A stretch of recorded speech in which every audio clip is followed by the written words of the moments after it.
guys out there watching? Well, I think you have to be real. Because we all know what it's like of trying to change a person. We probably all have that relationship. We just wish or pray that they shared your values. It doesn't work. You've got to both be going the same direction, parallel towards God, independently. And if you're going in the same direction, then you can continue in that direction together. Welcome to the Endeavor series. This episode is a special one, a conversation with my parents as they share their God-written love story. From their individual journeys to dating, marriage, and raising a family, this conversation is full of wisdom, faith, and the kind of love that builds legacy. This is Powell and Raysa Lemons. Welcome to the Endeavor series. I'm your host, Greysa Lemons, and the Endeavor series is meant to inspire and equip a generation to pursue their God-given purpose through a lifestyle of grit. So expect laughing, expect some tears from all of us, and expect to get a boost of inspiration after this episode. If you haven't noticed today, we are in a different setting. I am in my home with my mom, with my dad. Jeremiah, my 8-year-old brother, is in the background, and I have another brother who is 19 going on 20. Oh, he's coming to say hi. Say hi. So this is going to be a special episode. There's going to be a lot of laughing, a lot of tears already. We've already started. And we just need to say we both cry at commercials. Something that I think is going to be so special about today's episode is we're just going to be talking about family dynamics. We're going to be talking about how our family started, how you two met, and the God story that brought you guys together. Now, I've heard this story a million times. This is my dad's favorite story to share every time we have a guest over at the house, but it's a powerful story, and every time he tells it, I learn something new and something different. So I'm expected to even learn more about your guys' story in today's conversation. So we'll start off with, for those who haven't met my parents, my family, who are you? Where are you from? What are you doing? Tell me a little bit about yourself. So my name is Greysa. I'm originally from the DR. I was born in the DR.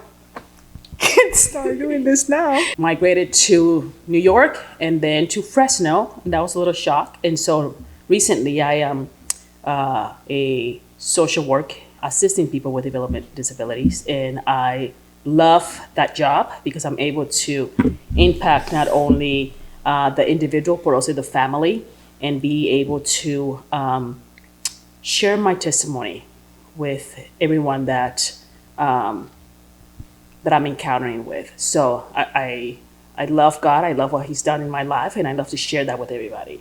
So Well, my name's Powell and Lemons, the second. And I was born in a Christian home, third generation pastor, and I have a great family. It brings me lots of joy. And that's my claim to fame right there. So we have two dynamics. We have born in a Christian home. You've stayed in California your whole life.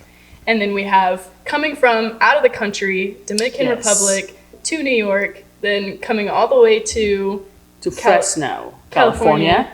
And I was not raised in a Christian home. Yeah. So we have what would look like from the outside two completely different lives coming together. So wherever you guys want to start, how did you guys come together?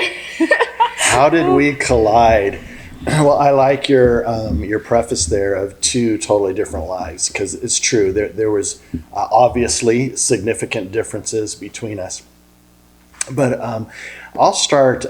I was about from 17 to 22 years old, a prodigal pastor's, a PK, prodigal son. And when I came back to Christ about 22 years old, I really needed Him. I was really broken, and God met me in my brokenness. And He gave me two significant promises when I came back to Him. And God knew I needed to hear from Him. I needed hope.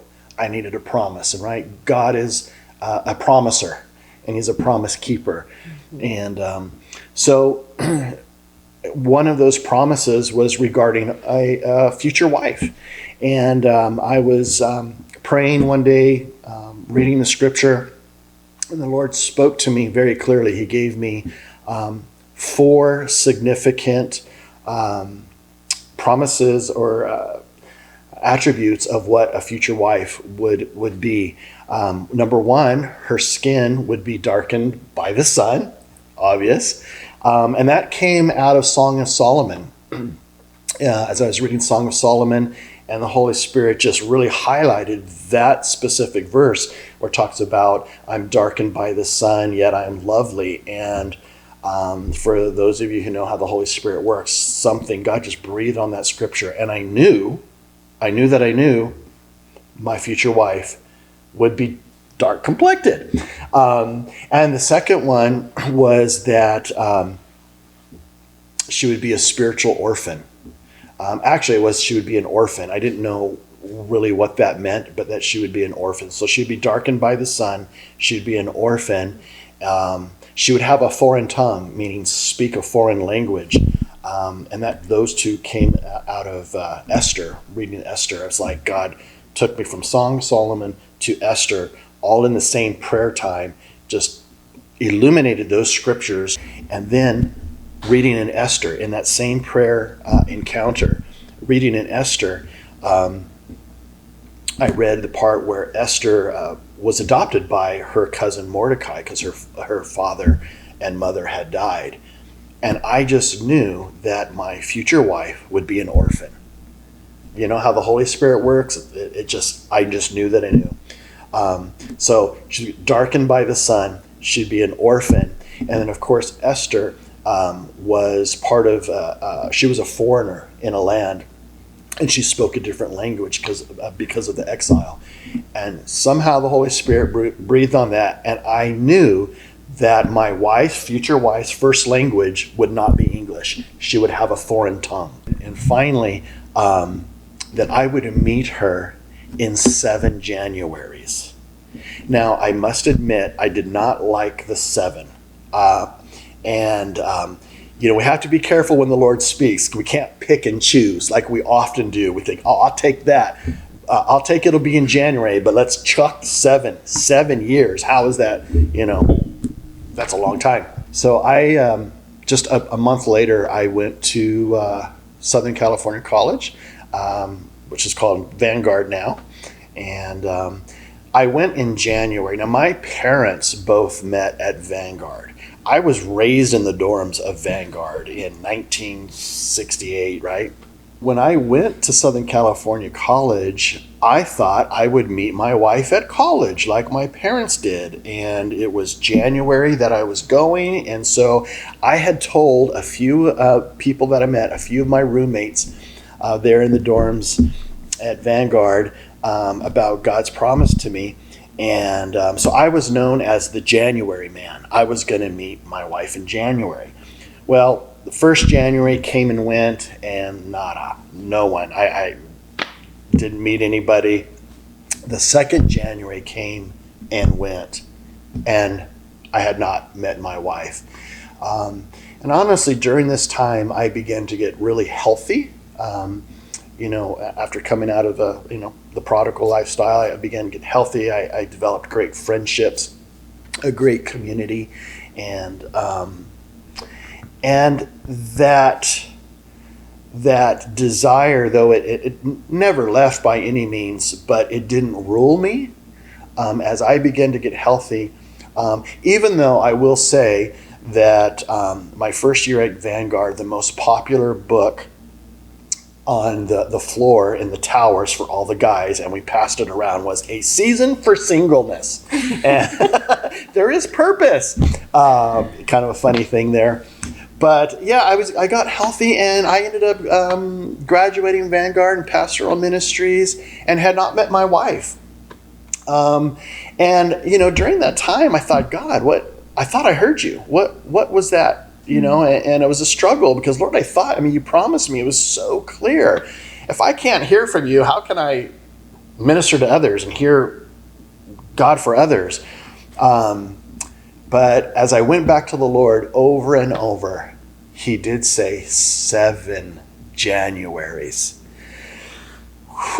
So I finished college. I went back home. I started pastoring with my father for several years there, and had an amazing ministry with students and performing arts. And one night we were ministering, doing an outreach, and I was at the sound booth. We had a bunch of dancers, rappers. We did, skits, drama, dancing, all kinds of things, to kind of draw a crowd. It was kind of a big concert. And I was back at the sound booth, and this girl walked across. Now, understand, this is like a concert. The bass, the music. I've always loved music. It was really loud. And in the back of the audience, between the sound booth and the crowd, walks this girl across the back, and I literally went tunnel vision and deaf. I just saw her, and I could not hear in this concert atmosphere. And I knew I wanted to meet her. Afterwards, I found out that she had a mutual friend, and I got to say hi. Now, jumping way, way forward, talking to our mutual friend, she said, "Oh yeah, I knew you liked her." I guess I was pretty happy. So you had a movie moment, we can call it, where tunnel vision, spotlight, everything is quiet, and then she's moving in slow motion across the room, all lit up, like we see in the movies, and you just have to stare, So while this is going on, you have no idea what's going on. How did you get to this event? So when I came to Fresno, I found myself in a moment where I was just questioning, right? And just lonely and isolated. And it was in one of those moments where we're going to parties, doing this, and I just was not finding that inner peace and joy. And so I just had a moment with the Lord where I had told him, I was in this event, I told him, if you're real and get me out of here, I'll go to church, that kind of thing. And so, of course, he did that. And so when I went to this church, I just noticed the love that people had for each other. It was something I never experienced before. And so in one of the events, it was a youth concert that they had. I gave my life to the Lord, and it was just, I was very much, I'm strong. I'm a strong female. I don't need anyone to tell me what to do, kind of thing. When I was in the church, I was very much, I didn't want anyone to persuade me, and so I wanted a genuine experience with the Lord, and it was exactly that. So as I closed my eyes and I just, was just giving myself to the Lord, I wanted to make sure that no one was around me, because I wanted this experience just between me and Him. And then I felt this hand that came behind me and was just touch me. And I immediately was like, oh, I don't want anyone to touch me. And so I looked down, and there was no one there. There was no one behind me. And so then I knew that was God. And so I just gave my life to Him. And I was so happy. So when I was eager to go home and tell my mom what happened. Well, that was not good, because she did not want to hear it. Mm-hmm. And so that's where it started my journey, because my family did not want for me to follow this Christ, this Jesus. And so they had a whole family reunion, just thinking that I was going crazy. But there was something in my heart that happened, something that changed. And the desires that I had were not there anymore. Mm-hmm. And so then it was, my escape was spending time with the Lord. And at that time, we didn't have all the different versions of the Bible. Mm-hmm. Well, at least I didn't know the different versions. So I had the King James Thou and all that. So trying to learn English and then doing the Thou and all that, trying to figure that out. But it's amazing how, even though that could seem today like a roadblock, no, that's what He used for me to pursue Him. And so it was beautiful in the fact that it was a relationship, one-on-one with me and Him, just constant. And so through that, we also had foster kids that my mom used to have. And so when they would, get adopted, we would celebrate that. And so when I came to the Lord, that became very real to me. And when we accept Jesus in Galatians 3:26, that by faith we now become sons and daughters of the King, right? Of Jesus. And that was very real to me because then I had to kind of think about, well, what does that mean? If I am a daughter, of the God of the universe, of the King, I saw these children where they were now completely changed. Their name changed, their dressing changed, the way that they talk changed, the way that they walk changed. And so that was what the Lord was doing in me. And so I started just thinking, okay, Lord, then you're going to have to help me. How do I do that? And so in one of those, it was interesting because what I was my communication with the Lord, that one-on-one, I didn't see it with my friends that were pastors' kids or Christians. And so there was just like, okay. But I was just like, well, that's kind of where they're at. That's not where God's calling me. And so at that moment, I was just kind of done with just guys in general, to be honest. I didn't want guys, friends. I'm like, I don't want to deal, with fluff. I wanted the real thing. And so my friend in high school is that we were talking. And so she was telling me that there was an event. And so I said, okay, well, let's go. And so we did. And it happened to be the event where your father was at. He was the pastor there. He was, he was the crazy pastor in town. Let's just say that, because he was, had the long curly hair and, he had all this, the way he dressed, he came from LA. So it was kind of interesting. I came from New York, but it was a different style. So anyway, for here, he was definitely cutting edge for us. And so we went to this concert, and I was just minding my own business. I was like, hey, hi, how's it going? And so then that's how I ended up at that concert. Because my friend invited me too. So I was just doing my own thing with the Lord, I just wanted all of him. I wasn't even thinking about anyone else. I was just all of him. And so, we went to this concert and we saw Pastor Powell. And so we went to say hello to him. And I don't know what I said, but I remember I said something that was so out of character for me. Because I remember saying something, hey, do you remember me? And I don't know what I said, but I remember afterwards, I was like, where did that come from? And it sparked it just sparked a conversation between us two. And so then from there. Yeah, so I saw her at this concert, and then we had that mutual friend. And so for the next probably 6 weeks, I knew where her friend worked. I went to her friend's work to try to get her phone number, and she wouldn't give it to me. That's right. She was loyal because she knew my mom, a strong Dominican woman, she had a strong fist on me.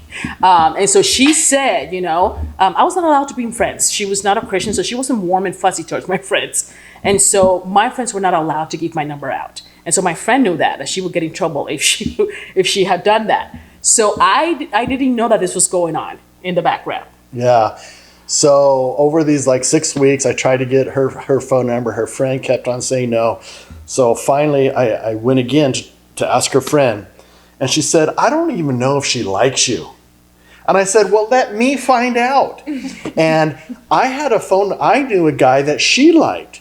And so I bribed her and I got her phone number, and I gave the other guy's phone number to her. So it was a swap. It was a deal. So she sold me. Yeah. Oh my God. Yeah. And so I think, it was the following week that I called to ask her out, and she wasn't home. So I left a voicemail. She was in New York visiting family. And so I had to wait more. And then when she got home, she had returned the call. Yeah. She didn't know who this guy Powell was. She didn't put it together. Well, right, because you call, and he spoke with my mom. They didn't even know English. And so she told me, hey, there's this guy that called. His name is Paul. And so I was freaking out because Paul was my high school teacher. And so I thought, oh shoot, maybe I didn't graduate. I don't know what happened. So anyway, so I get back home and I return the call. And so then I call and your father picked up the phone. And so I said, hey, yeah, I'm returning the call. This is Raysa, and I speak with Paul. And so he's like, I think you mean my son, Powell. I'm like, okay.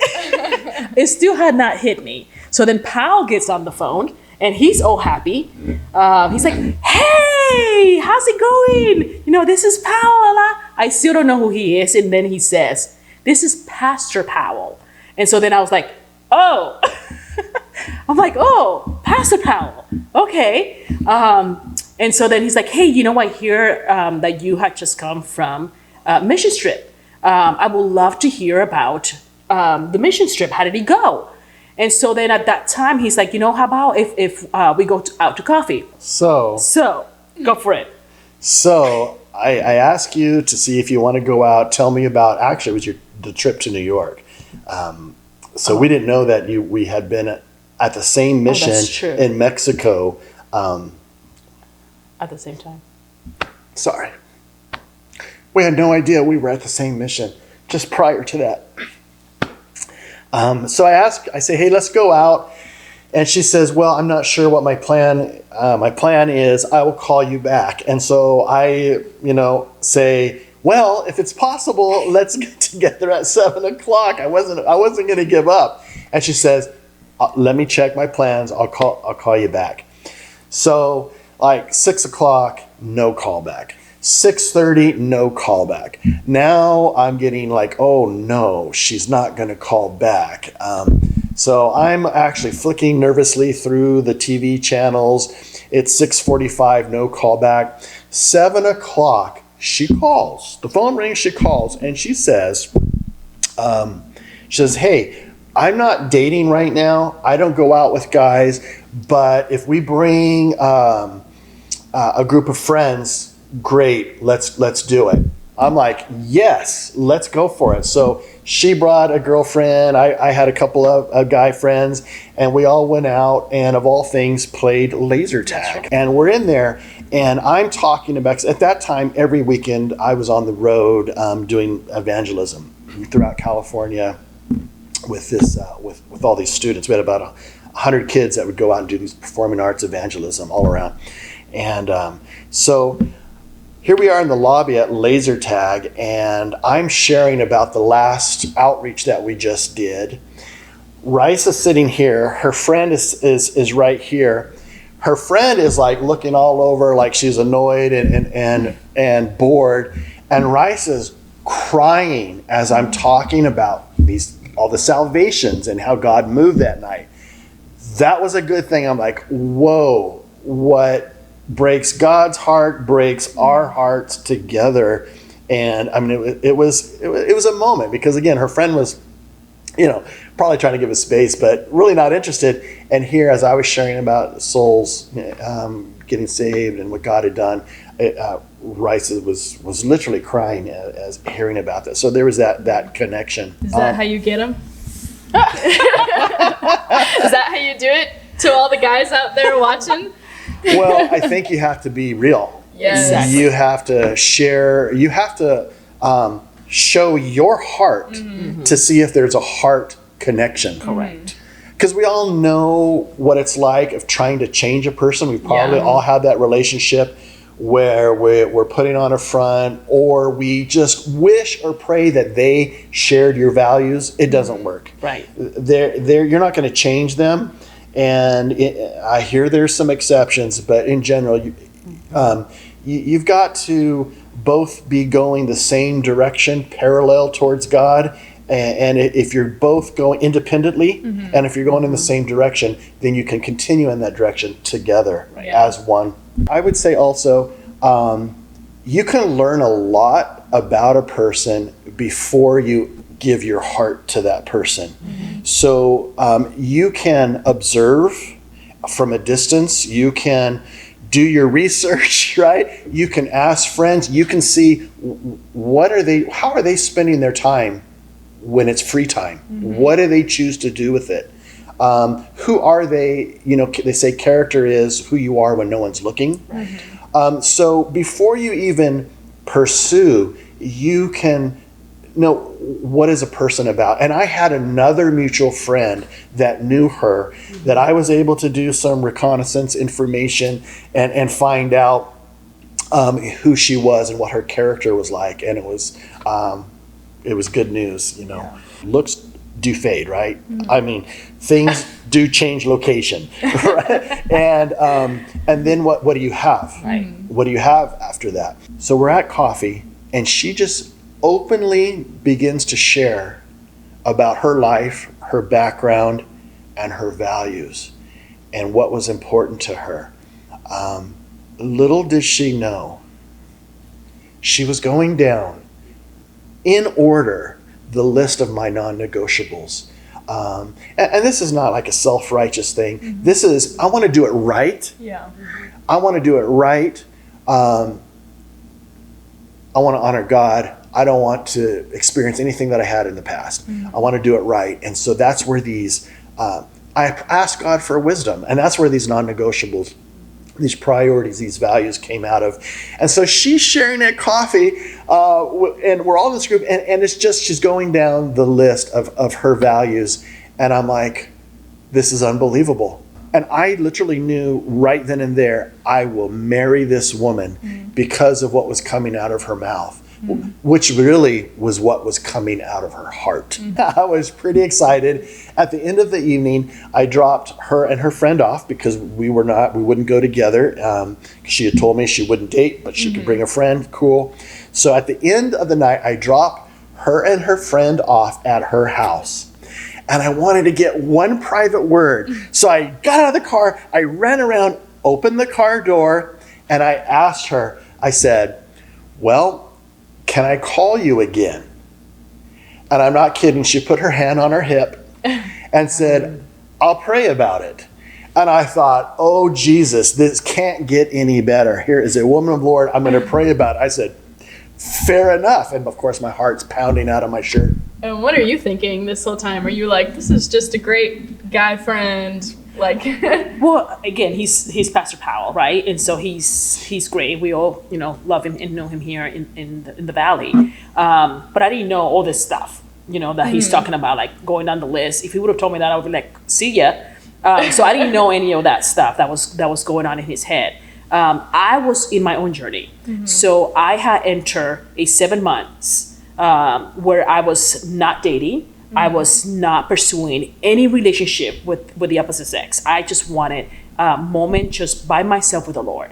I wanted God to just give me wisdom and give me direction. And so so know that the day that we talked and I asked her out, she started reading a book called Knight in Shining Armor by Bunny Wilson. and in this book is you set aside the next 6 months, no dating, just to grow closer to the Lord. And she starts this on the day that I asked her out. Right. So that was the day of the concert that I had started with my friend, the one that gave him my number. So we started this book, and it was just a time just put aside and just trying to see God for what he wants for me next in my life. And so then, that night we went, and so he asked, can I call you again? Well, that was the last thing I was thinking about. I'm like, I'm staying true with my promise that I made to the Lord, because I was really serious about that. I knew what God had gotten me out from, so nothing was going to come in the way between my relationship with the Lord. And so when he asked, can we call? Well, let me think about it. Let me pray, And so that was that. I love that hearing both sides at the same time of what you guys are doing in the same timeline. As a pursuer, you know the things that the Lord has told you. You're going after what he is telling you to do, and you're making sure that through you're respecting her in how you're dating, through courting, I guess you would call it, with a bunch of friends. And you are just observing her heart, and in your mind, in your heart, you're like, wow, this is God. I think this is her. Meanwhile, as the one who is being pursued, as the female, as the woman, you're just sitting with God and you're just being you. Yeah. You're not trying to impress him. You're not trying to, this is how many Bible scriptures that I know. This is all the mission trips I went on. Like, it was just purely you. And I love that you said that, because I think a lot of the times, when we pursue as a female, we like, oh, did I do this right? Am I saying the right thing? And to be honest, I was so overdone with that. Yeah. Like, I don't care what you think of me. It got to that point. And that's why I made that commitment with the Lord. Because I was like, I really don't care what you think of me. There's only one person that I care. And that is, what the Lord thought of me. So she says, I'll pray about it. I'm really happy that we've, had a good time.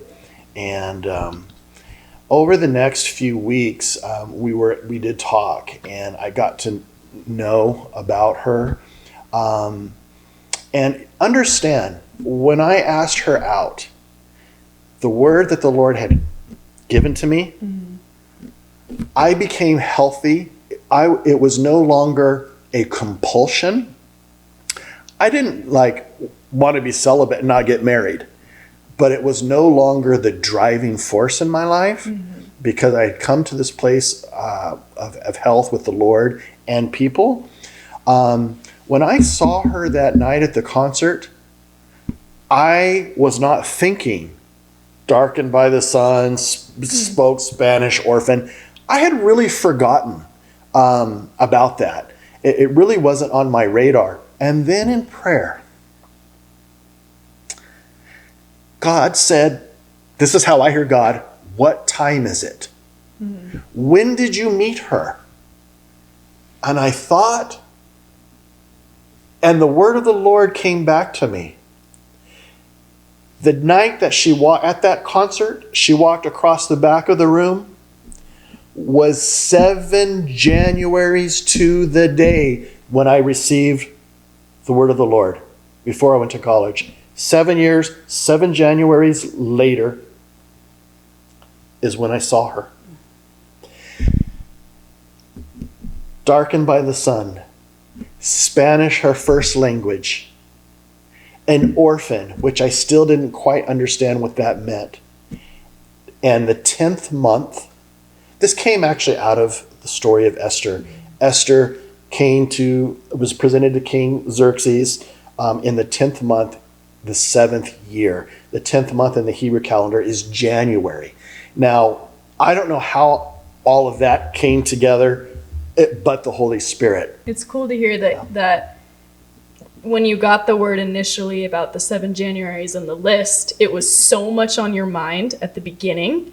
Every single January, where is she? Where is she? And then you became known as the January man, right, at college. And then later, when it gets almost towards the end, I was going to say the end of your sentence, but the end of the 7 years, it's like you forgot about it. It's not even really in the front of your mind anymore, but God didn't forget about it. Wow. And God brought it back. And it was like, I know it sounds cliche, but sometimes we always say, like, it'll happen when you're not looking for it. It's like, kind of wasn't that way. There's some truth to that, yeah. Yeah, for both. I think both of us were in that point in our lives. There was actually a question in one of our last videos that our audience sent in. And I remember it just popped into my mind right now. One of the questions that someone had asked was, or wanted to talk about, and we can just briefly talk about it, is that some people think that the end goal is marriage. Yeah. Our goal is, it may be a goal, but it's not the goal. Exactly. The goal is to honor God in whatever circumstances are given to you. Right. Whatever His will is, and we don't know completely His will, but whatever that is, to honor God. And lots of good things happen along the way. Yeah. I learned that she was the first and only Christian in her family. And I knew that's what it meant, a spiritual orphan. And similar to Esther in her story, she was adopted by her cousin Mordecai because her parents were not alive, right? And we're not truly alive unless we're born again. Right. And So when I learned about her family background, I realized she was a spiritual orphan. And so when it came time, now jumping way forward, to propose, which is a whole story in itself, I actually asked her Mordecai, which is her pastor, because when she became a Christian, what was life like in your house? God just highlighted Psalms 27:10, where it says, your father and mother will forsake you, but I will never leave you nor forsake you. And that I just held on to that. I am not by myself. I am not an orphan, because I belong. I belong to him. I belong to the King. My pastors became my refuge. They became my family, but the church became my family. And the pastor became your Mordecai. Correct. So your pastor was your Mordecai, and when I proposed, jumping way forward, I did ask your mother, but I also asked Mordecai. And interesting, I don't think he knew the story, but when I approached him, his name is Ezekiel, and I said, Mordecai, I have to ask you. And he knew exactly what I meant. Yeah. I just love how you reminded me of that too, though, that although my mom, I was able to go back home, she told me that I can go back to church, so I went back home. But I love how when Powell wanted to ask me, I told him, well, in my culture and who I am, you need to first go and ask my mother for her permission. And so he was like, what? We are adults. Why do I need to do that? And that to me was huge, because that is, there's something about honoring parents, honoring the next generation, and I wanted every blessing from the Lord.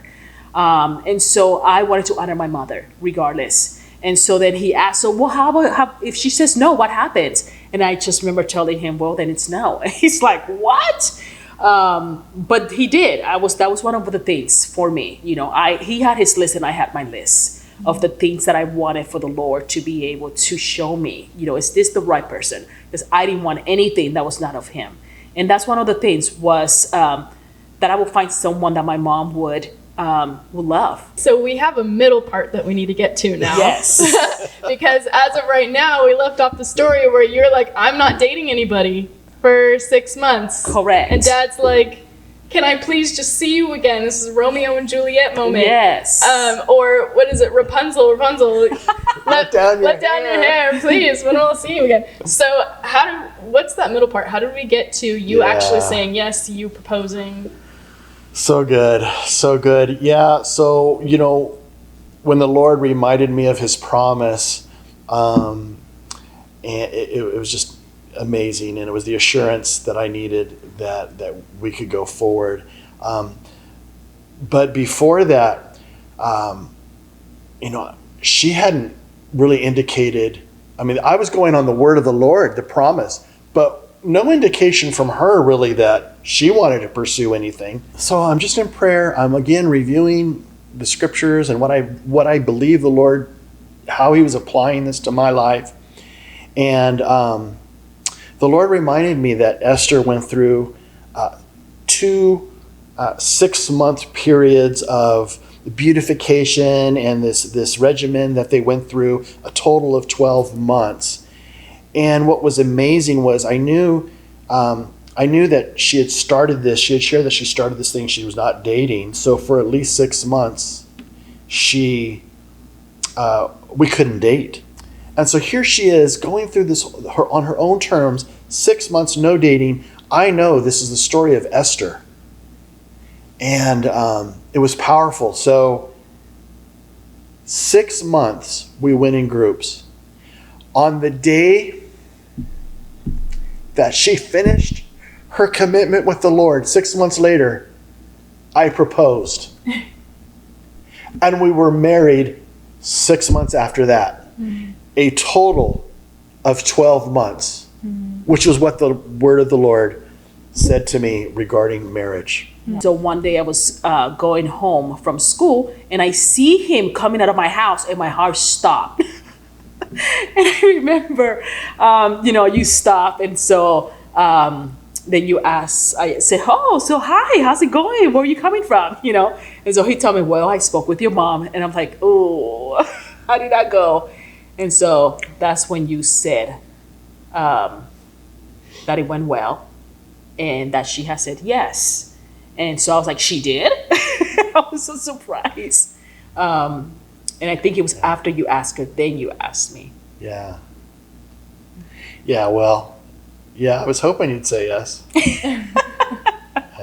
Well, I think it's interesting, even though your mom was not a believer at that time, God used her because you honored her. And it's very difficult. How do you honor authority in your life when they're not on the same path or seemingly at that time? Because she has come to the Lord many years later. Since then, she did come to Christ. But at that time, she was opposition. Yet God used her to confirm as one of the confirmations, for you that this was right. Right. It was something internally. And, how do you honor the secular when you're on a spiritual path? And it's only the Holy Spirit that dovetails those together. Lord, you know me so well, and so I was surprised and just odd of how the Lord was taking care of me. There is another mid part that I just remembered.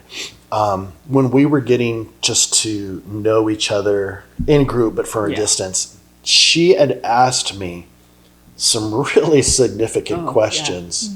And one of those questions, one day we're driving to someplace, and there's a group of us, and she asked, how do you feel about tithing? Do you tithe? Do you give your money to the Lord? Is that, something you value? And now, when she asked that question, I immediately thought, that's deep. There's more to this question this is not just surface. Because if you look at marriage, one of the probably in the top 3 reasons for divorce is financial hardship. So here she's asking me, do I tithe? Because it's a value, it's important to her. And I knew from her question that when we said for rich or for poor, that would be real. Finances would never separate us because we both believed in tithing. We both believe God owns it all. We're just stewards of what he gives us. And then one day she asked me, crazy, just seems out of the blue, how do I feel about spanking our kids? And I thought, well, I was spanked once a week, whether I needed it or not. And I came out okay. Not true. But we believed in disciplining our kids appropriately. So, not out of anger, but hopefully, but out of correction and the desire to get their attention. I love that you mentioned those questions because I feel like, at least for me, being Gen Z, kind of seeing our dating culture, we kind of come to the table and we say, like, oh, are you a Jesus follower? Good, you checked off the box and that's it. But you didn't ask, do you love Jesus? You asked a question that represents how you love Jesus. Are you doing this through your actions? Are you stewarding your finances and giving it to the Lord? You didn't ask, do you love God? Because I feel like sometimes we can think, I love God, but will you give your all? I don't know. There's that story in the Bible. What does that look like? Right. I love that. God is in the small things. He's in the big things because he's in the differences. He's in the similarities. Yeah. And he cares about the things that we care about just as much as the non-negotiables, right? There's non-negotiables. And then there's fun little things that he knows about you, like cooking, where he's like, hey, I just want to throw in this thing just to make you laugh, just to make you smile, just because I know you. Right. I think that's really sweet. So I know we have to wrap up here pretty soon, but God was with you individually, then together as married couple, and then as you're starting to have kids.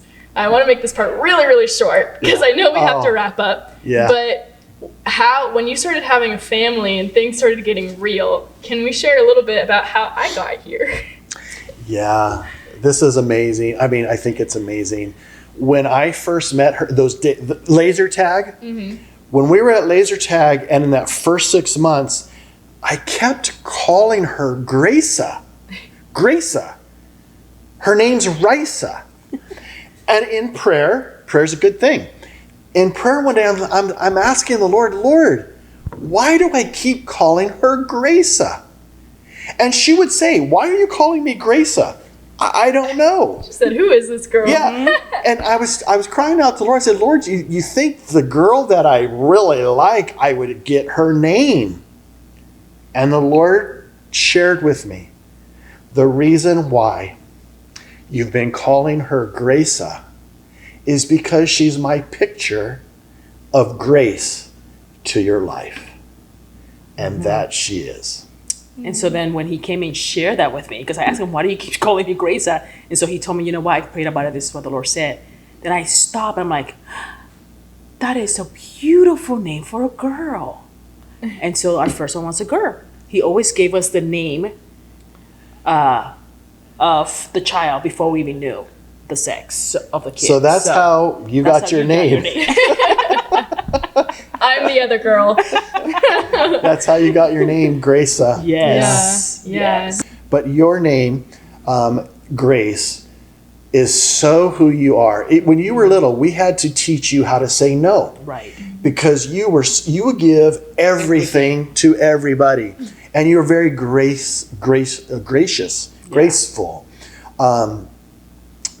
You forgive, you don't hold grudges, you're very gracious towards others. And so it really matches your name. Now, our second son, our second child, our first son, second child, his name is Elijah. Yeah. And he is like his Elijah. namesake. The personality, he is strong. Yeah. He never backs down. He's going to call fire from heaven, like Elijah. Very strong. And we've had to teach him. We've had to, when the Lord gives you a child, you have to temper their personalities or temper their gifts. And so while we were teaching, how to say no, we were teaching Elijah how to say yes, and work through some of the strong characteristics. Right. And then, of course, our second son, who's over there in the hallway, his name's Jeremiah. And if you know Jeremiah, he is the most precious, sweet, gentle, loving kid you'll know. I come home and he's running out the door. Oh, Daddy, I love you, Daddy. I mean, I'm like, did your mom tell you to say that? I'm like, no. But personality. It was funny. We're like, oh no, he's going to be like the weeping prophet. He's going to cry all the time. And then I remember my friend said, no, he's not a crier. He's not a weeper. He's sensitive. Mm-hmm. And that is him. And so, that's how you all got your names, Greysa, Elijah, and Jeremiah. And you couldn't be closer to that personality trait. Thank you. Thank you guys for sharing your story. I think that it's super powerful. Look at now, it's coming to me now. And I think there's something really, really incredible about sharing your story for others to hear, but also for us to even dialogue and remember, like how we got here as a family. So, okay, so as we are closing, I have a couple of verses that I want to share, which is Galatians 6:9. Let us not become weary of doing good, for at a proper time we will reap a harvest if we do not give up. And that is what made me think of your story, and even your story too, the 7 years. Ecclesiastes 3:11 is, he has made everything beautiful in its time. Mm-hmm. And so if you would have tried to find someone before the 7 years was up, we wouldn't be where we're here now. Mm-hmm. And so if you want to hear a little bit about my story, I just came out with an episode about my story of provision, and here's the foundation of my story of provision. And in the waiting season, stay true to God's promises. Wait for the fullness and not the partial promise of God's gift to you. I'm thinking about even Sarah and Abraham with their child, trying to fulfill the prophecy on their own and not in God's timing. You want the fullness, not the partial. And then obedience, even when it doesn't make sense. having obedience through your story. Why is it 7 years? That's so long. And now it's time for you to get up and do something because your day is just beginning.